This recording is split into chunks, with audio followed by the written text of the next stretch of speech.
You know, sometimes when you see society, it's not so tempting. You see people out there with their tattoos and their piercings and their funny colored hair, and there's nothing tempting them. But then you'll see someone within our own communities, and you'll see a couple walking in the street, and everything looks perfect. Mother, father with a little baby in the carriage, and you're like, wow, I wish I had that. I want to give you a little lesson when you find yourself having those thoughts. When I was a little boy, maybe 15 years old, my parents took me to a children's museum in Staten Island. I don't remember, I just remember pulling up on a winter Sunday. It was Shabbos Chanukah. And the museum had an exhibit that I don't think I'll ever forget. They showed you different parts of media. And then they wanted to show you how the power that media has.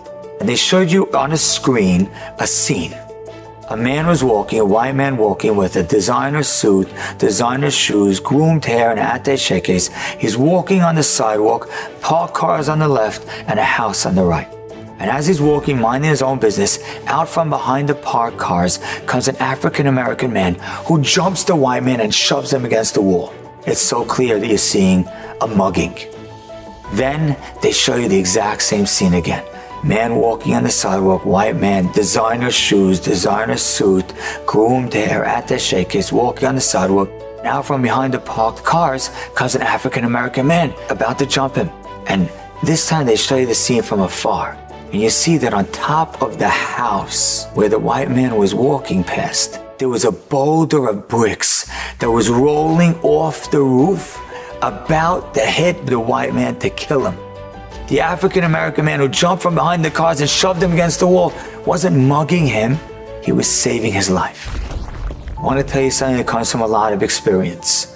When you see a scene, you don't always know what you're seeing. Sometimes you see a couple and you're like, wow, their life looks magnificent, and they're frum, and they're erlich, and they're dressing modest, so it's like, it looks even more innocent to you. Don't ever get fooled. You never know what they're dealing with. You never know what it is. I would tell you from experience of being a Rav for over 20 years, I can't tell you how many couples have sat in front of me that seemed perfect. Their life seemed unbelievable, and their life was such a struggle.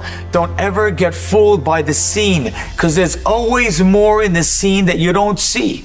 And even if they're not struggling, don't think, oh, if I would have this, and if I would have this, so many times, if I would have this, and it would have this, then something else would have been, and something else would have changed, and your life wouldn't be nearly as good as it is today.